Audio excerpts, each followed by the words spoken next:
তো হ্যালো বন্ধুরা, আমি আশা রাখছি তোমরা সকলেই ভালো আছো।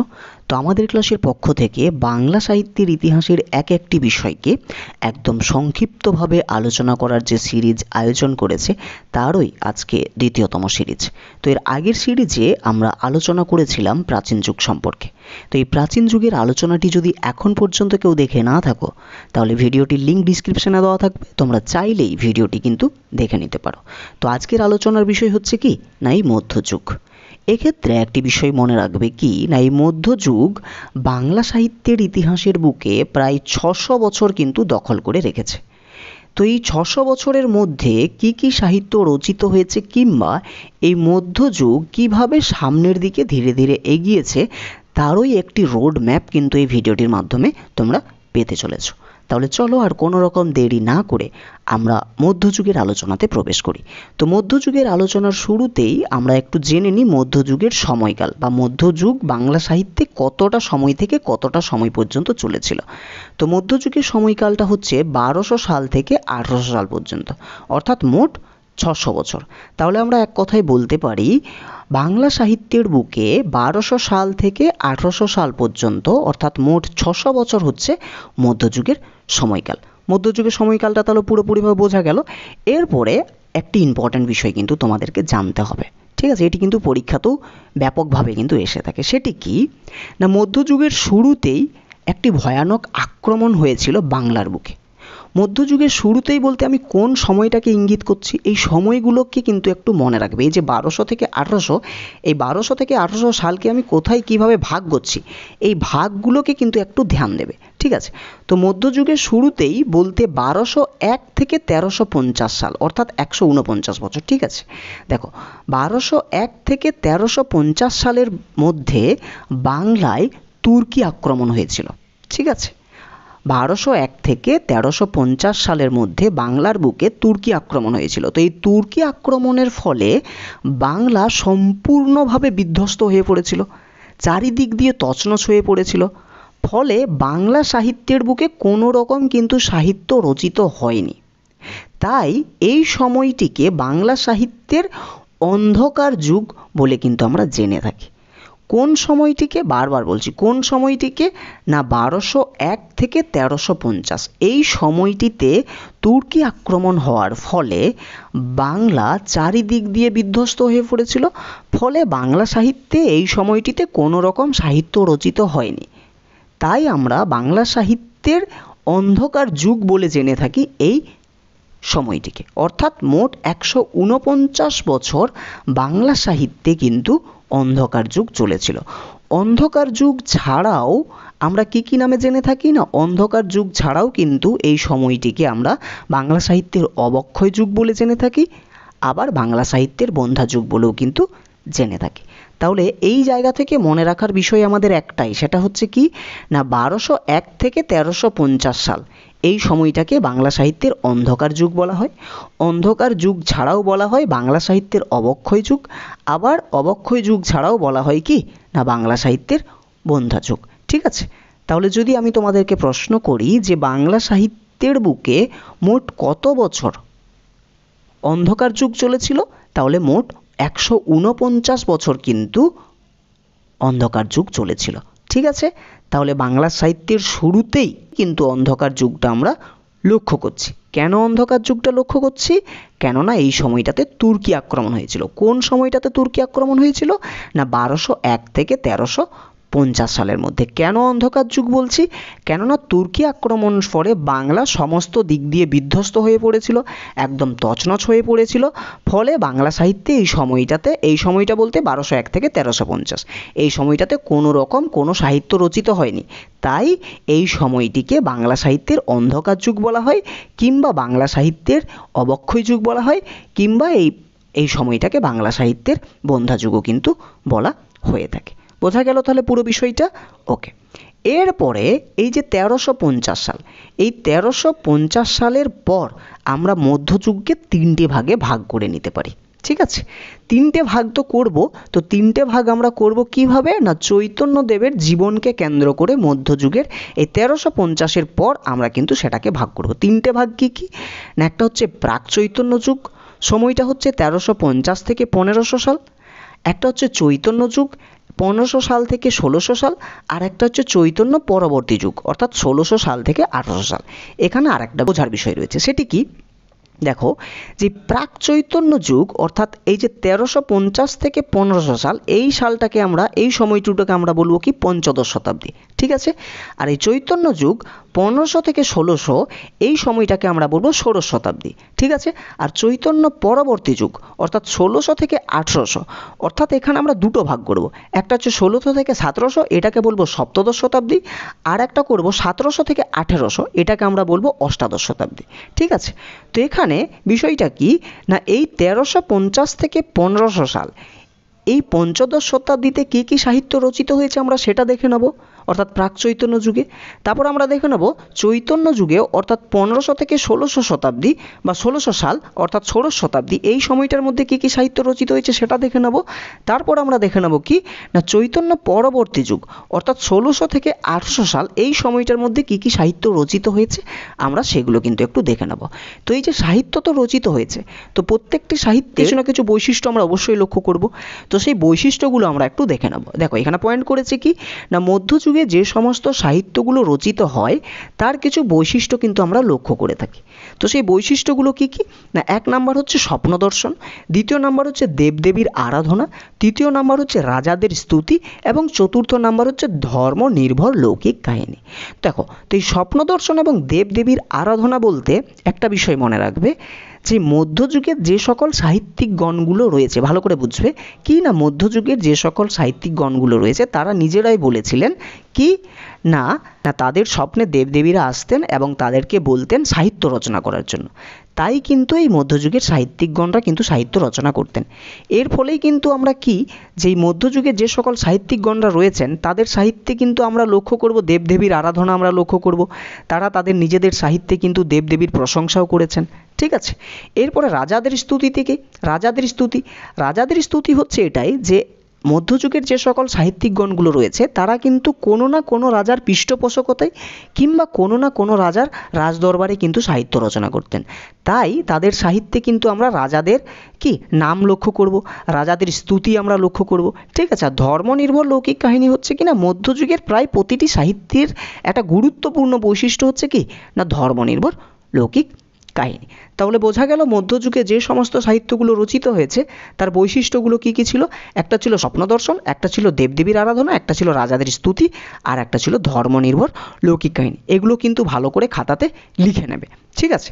তো চলো এরপরে কি না, আমরা মধ্যযুগটাকে ভাগ করলাম চৈতন্যদেবের জীবনকে কেন্দ্র করে, ঠিক আছে। চৈতন্যদেবের জীবনকে কেন্দ্র করে আমরা মধ্যযুগকে তিনটে ভাগে ভাগ করলাম। একটা হচ্ছে প্রাক চৈতন্য যুগ, একটা হচ্ছে চৈতন্য যুগ, একটা হচ্ছে চৈতন্য পরবর্তী যুগ। তাহলে এই প্রাক চৈতন্য যুগে কী কী সাহিত্য রচিত হয়েছে এবারে আমরা সেগুলো একটু ভালো করে দেখে নেব, এবং তোমরা এই রোড ম্যাপটা কিন্তু খাতাতে লিখে নেবে। পরবর্তী সময়ে এই যে টপিকগুলো আমরা পাবো সেগুলো ধারাবাহিকভাবে এক একটি ভিডিওর মাধ্যমে কিন্তু আমরা আলোচনা করব। তাহলে এখন আলোচনার বিষয় হচ্ছে কি না, প্রাক চৈতন্য যুগ। এই প্রাক চৈতন্য যুগের সময়টা হচ্ছে 1350 থেকে 1500, অর্থাৎ এই সময়টাকে আমরা বলবো কি না পঞ্চদশ শতাব্দী। তাহলে এই পঞ্চদশ শতাব্দীতে কি কি সাহিত্য আমরা পাচ্ছি সেই দিকে আমরা একটু দেখে নেব, ঠিক আছে। কি কি সাহিত্য পাচ্ছি না, বৈষ্ণব সাহিত্য পাচ্ছি, মঙ্গল কাব্য পাচ্ছি এবং অনুবাদ সাহিত্য পাচ্ছি, ঠিক আছে।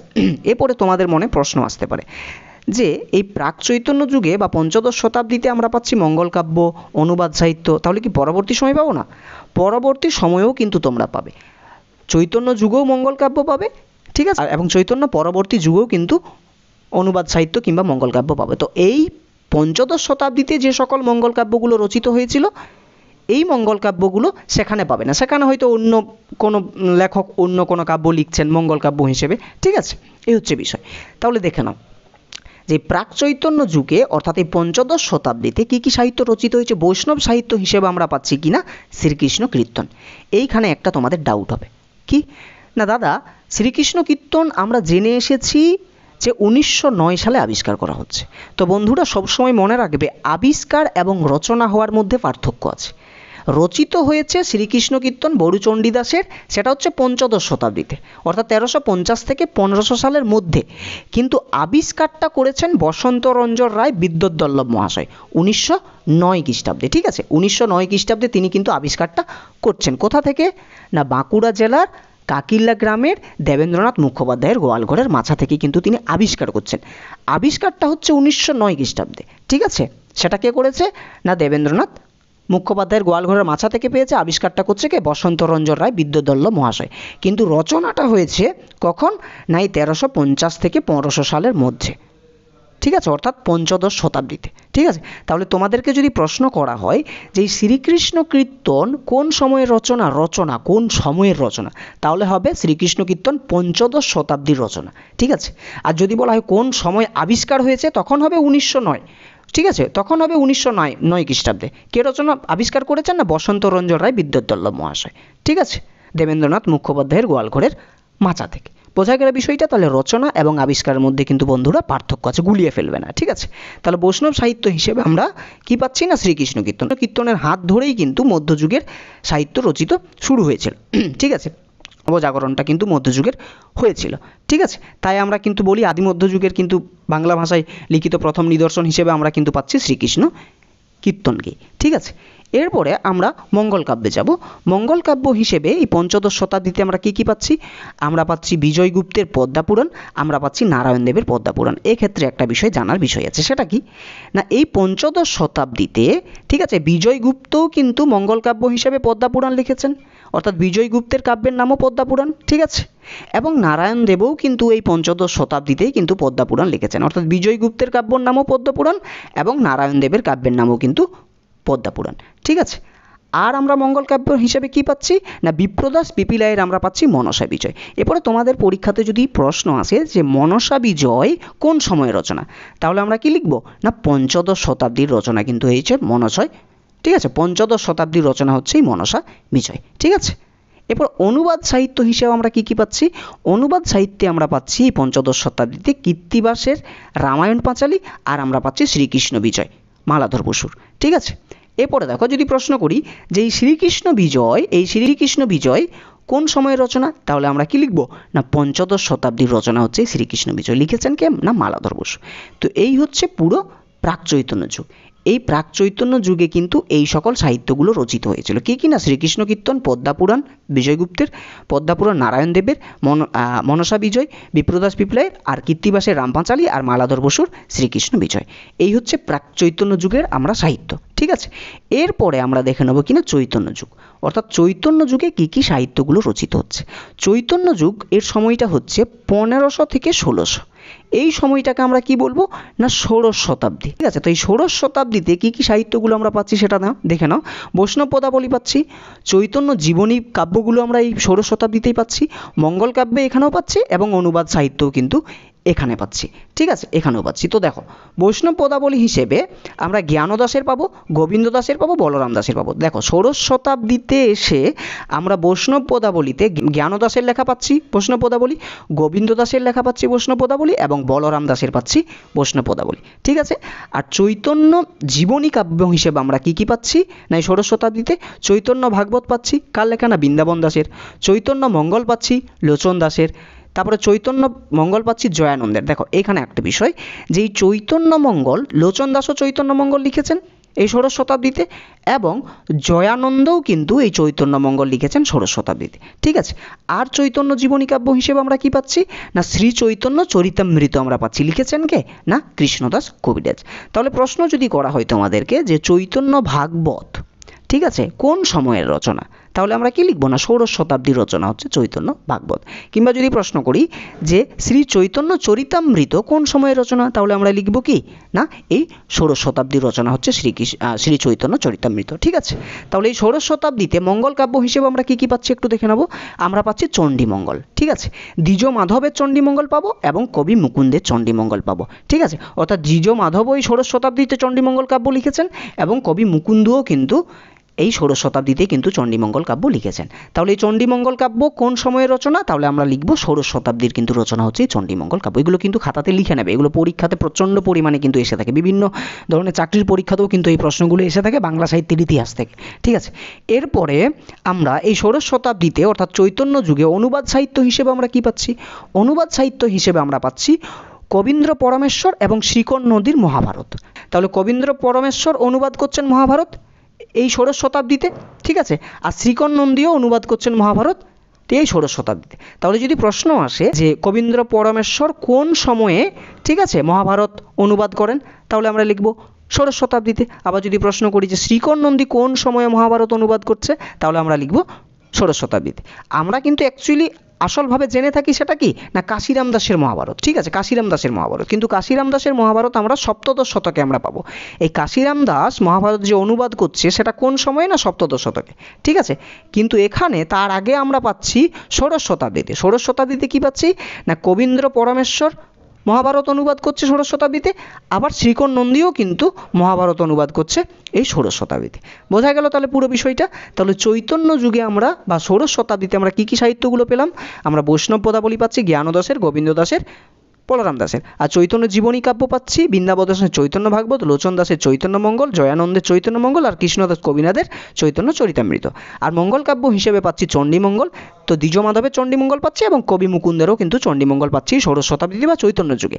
আর অনুবাদ সাহিত্য হিসেবে এই চৈতন্য যুগে বা ষোড়শ শতাব্দীতে আমরা পাচ্ছি কবীন্দ্র পরমেশ্বরের মহাভারত, আর আমরা কি পাচ্ছি শ্রীকর নন্দীর মহাভারত। পুরো চৈতন্য যুগে কি কি হয়েছে সাহিত্য আশা করি বোঝা গেল। বোঝা গেল। এরপর আমরা চলে যাব পরবর্তী চৈতন্য যুগ। চৈতন্য যুগের পরে আমরা কি ভাগ করেছি না পরবর্তী চৈতন্য যুগ। তো এই পরবর্তী চৈতন্য যুগের বন্ধু সময়টা হচ্ছে কি না 1600 থেকে 1800। তো এই পরবর্তী চৈতন্য যুগকে আমরা দুটো ভাগে ভাগ করে নেব।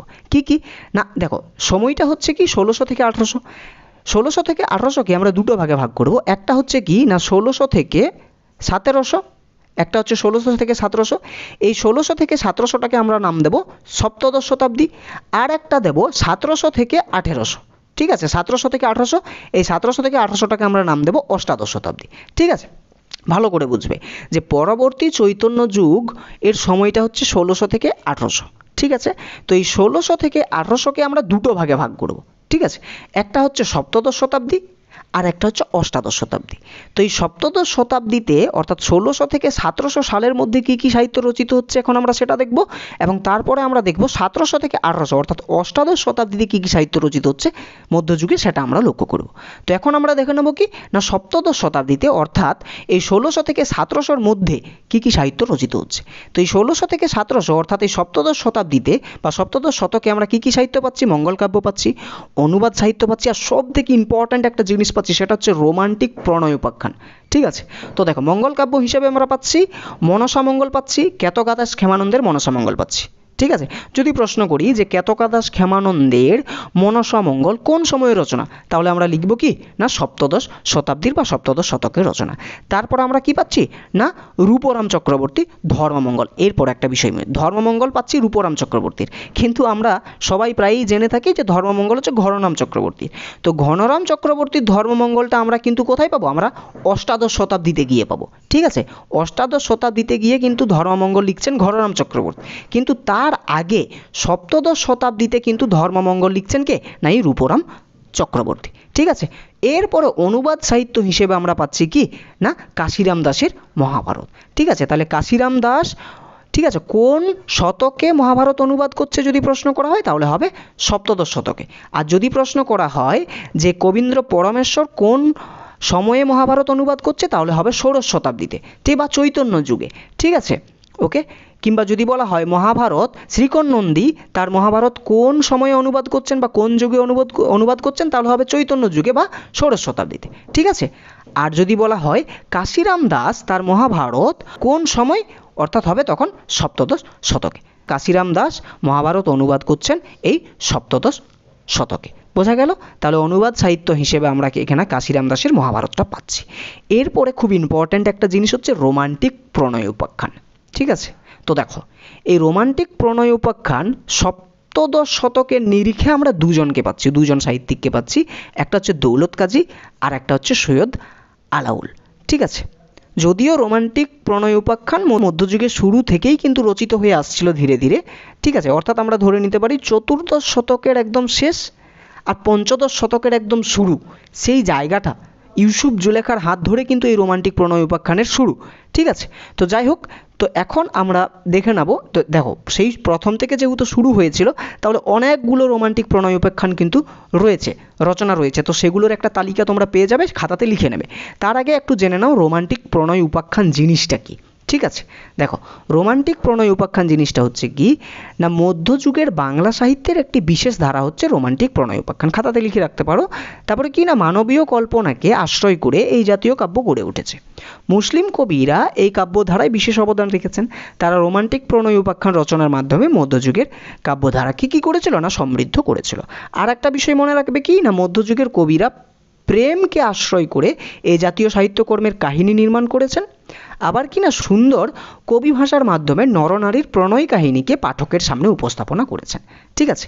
তো এই রোমান্টিক প্রণয় উপাখ্যানের আসল বিষয় হচ্ছে কি না, নরনারীর প্রণয় কাহিনী কিংবা প্রেমকে আশ্রয় করেই কিন্তু এই রোমান্টিক প্রণয় উপাখ্যানগুলো কিন্তু সাধারণত রচিত হয়েছে।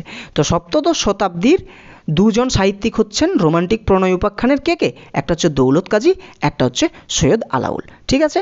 তো এরপরে আমরা এই যে রোমান্টিক প্রণয় উপাখ্যানগুলো রচিত হয়েছে একদম সেই 1500 শতক, অর্থাৎ আমি বললাম চতুর্দশ শতকের শেষ, আবার কি পঞ্চদশ শতকের শুরু, পঞ্চদশ শতকের শুরু মানে কি 15 শতক, অর্থাৎ পঞ্চদশ শতক, ঠিক আছে। তো কার হাত ধরে এই রোমান্টিক প্রণয় উপাখ্যানের শুরুটা হয়েছে না, শাহ মুহম্মদ সগির, শাহ মুহম্মদ সগিরের হাত ধরে এই রোমান্টিক প্রণয় উপাখ্যানের রচনা হওয়ার শুরুটা হয়েছে। কাব্যটির নাম কি ছিল না, ইউসুফ জুলেখা, খুব ইম্পর্ট্যান্ট একটা কাব্য, কিন্তু এটা পরীক্ষাতে কিন্তু প্রায়ই কিন্তু অনেক ইউনিভার্সিটির সিলেবাসেই কিন্তু এই ইউসুফ জুলেখাটা থাকে, ঠিক আছে। তো ইউসুফ জুলেখা সম্পর্কে অনেক জায়গাতে টিকাও কিন্তু এসে থাকে। তো পরবর্তী সময় ইউসুফ জুলেখা সম্পর্কে যখন চলে আসবো আমরা তখন কিন্তু আলোচনা করব, চাপের কিছু নেই। তো দেখো যে সকল সাহিত্যগুলো যে সকল রোমান্টিক প্রণয় উপাখ্যানগুলো রচিত হয়েছে তার একটা লিস্ট, ঠিক আছে, তোমরা একটু খাতাতে লিখে নাও। প্রথমে 15 শতক অর্থাৎ পঞ্চদশ শতাব্দীতে রচিত হচ্ছে কি না ইউসুফ জুলেখা, লিখছে কে না শাহ মুহম্মদ সগির। তারপরে লায়ালি মজনু, ঠিক আছে, লিখছেন কে না দৌলত উজির বাহরাম খান, এটা 16 শতকের রচনা। তারপরে হচ্ছে মধুমালতী, এটা মুহম্মদ কবির লিখছেন, এটাও 16 শতকের রচনা।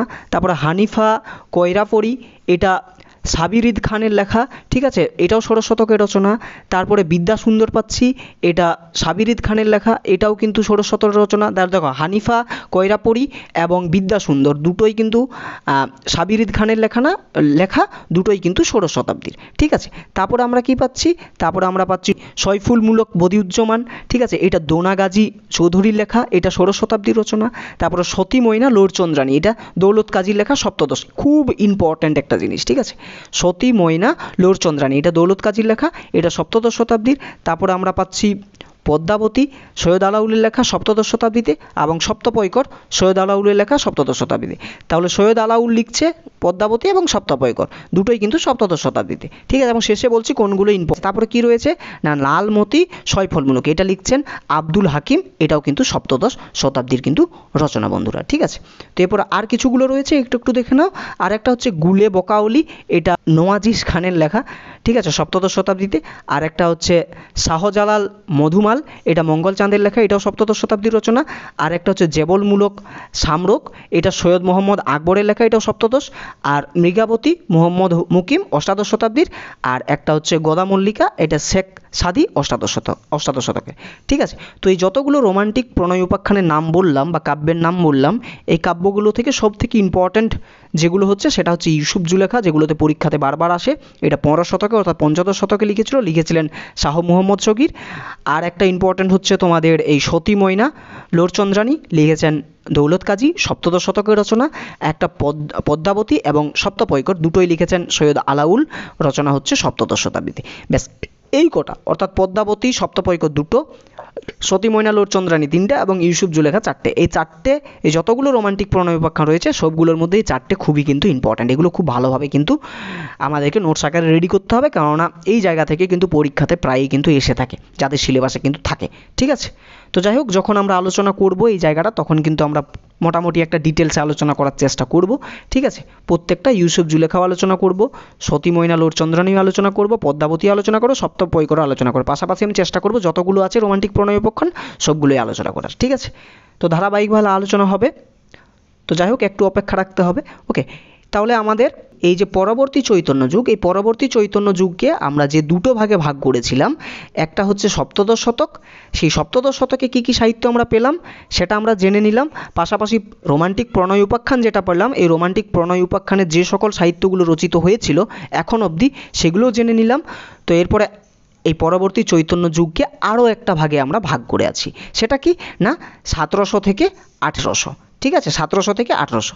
এই 1700 থেকে 1800টাকে আমরা কি বলবো, অষ্টাদশ শতাব্দী বা অষ্টাদশ শতক। তো এই অষ্টাদশ শতকে কী কী সাহিত্যগুলো রচিত হয়েছে সেগুলো আমরা একটু দেখে নিই, ঠিক আছে। তো এই অষ্টাদশ শতকে আমরা কী কী পাচ্ছি, মঙ্গল কাব্য পাচ্ছি, পদাবলী সাহিত্য পাচ্ছি, বাউল গান পাচ্ছি লালন ফকিরের, আর লোক সাহিত্য পাচ্ছি।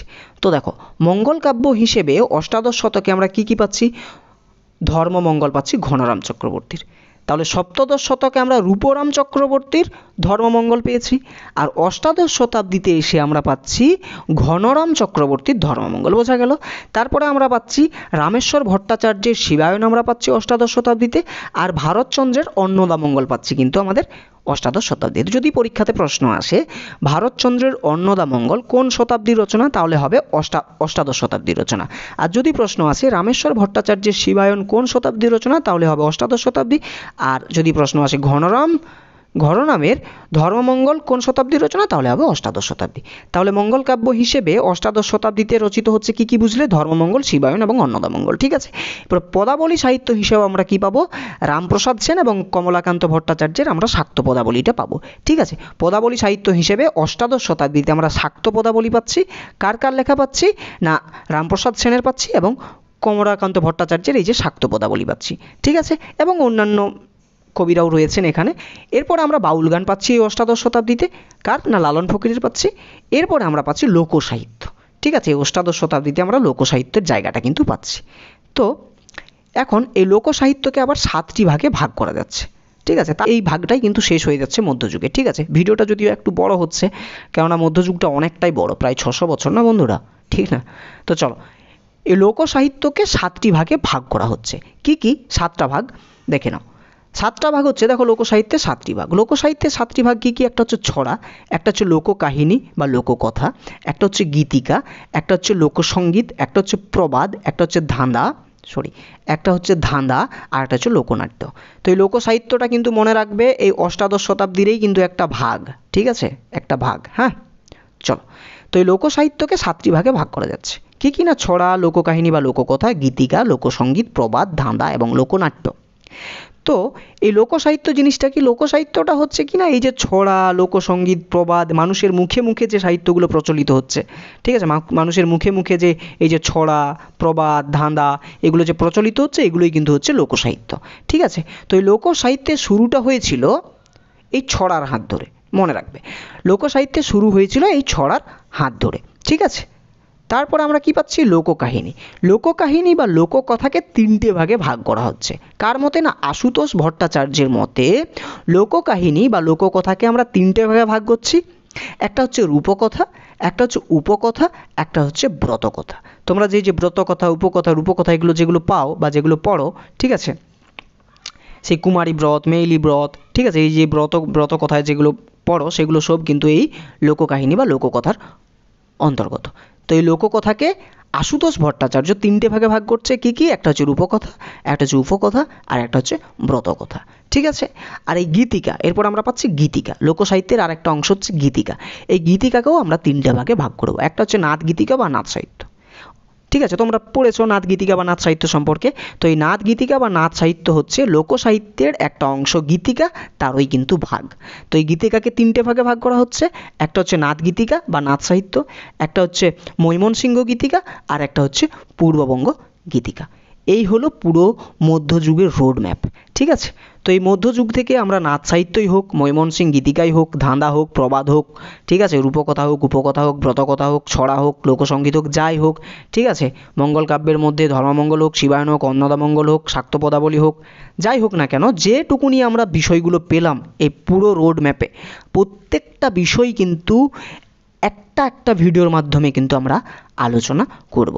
প্রথম আমরা আলোচনা করব প্রাক চৈতন্য যুগে যে সকল সাহিত্যগুলো রচিত হচ্ছে, শ্রীকৃষ্ণ কীর্তন সম্পর্কে আমরা জেনে নেব, পদ্মা পুরাণ সম্পর্কে জানবো, রামপাঁচালী সম্পর্কে জানবো। এক একটা ভিডিওর মাধ্যমে কিন্তু পুরো মধ্যযুগের এক একটা বিষয়কে কিন্তু আমরা আলোচনা করব।